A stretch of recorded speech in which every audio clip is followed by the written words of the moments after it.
What do you believe about Jesus? Some people believe and even treat him as if he was a good man, a good moral teacher who had a lot of good things to say. Some people believe that he's one of many ways to make it to heaven.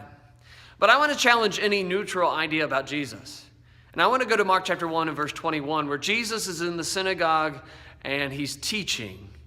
And it says the people were astonished at his teaching, for he taught as one having authority and not as the scribes.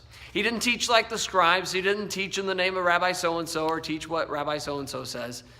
And instead, he taught with authority. He taught as if he's the one who's in charge. And he would say things like, I am the way, the truth, and the life. No one comes to the Father except through me. Or I and my Father are one. Or he who rejects me and these sayings of mine has that which judges him. Or you've heard it been said, but I say unto you.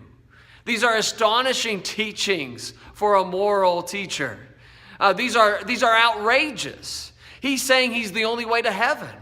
He's saying that if you want life, you got to come to him. Otherwise, you're not having it. And so C.S. Lewis says he's either a liar, a lunatic, or our Lord. He's either a blatant liar and a deluded lunatic, or he's telling the truth and he's our Lord.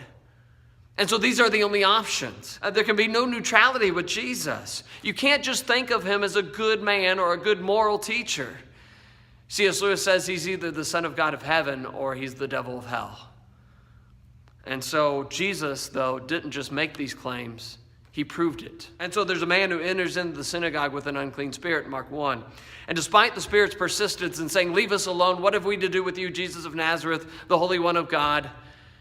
Jesus says, be quiet and come out of him, which is exactly what happens. And so Jesus was with his words, he taught with authority. Jesus with his words, he astonished the crowds. And with his words, he cast out demons. And the crowd, they understood it. They were amazed, so that they questioned amongst themselves, saying, what is this? What new doctrine is this? For with authority he commands and even the unclean spirits, and they obey him. And so his word just kind of ordered those spirits around, just like it should when he teaches us.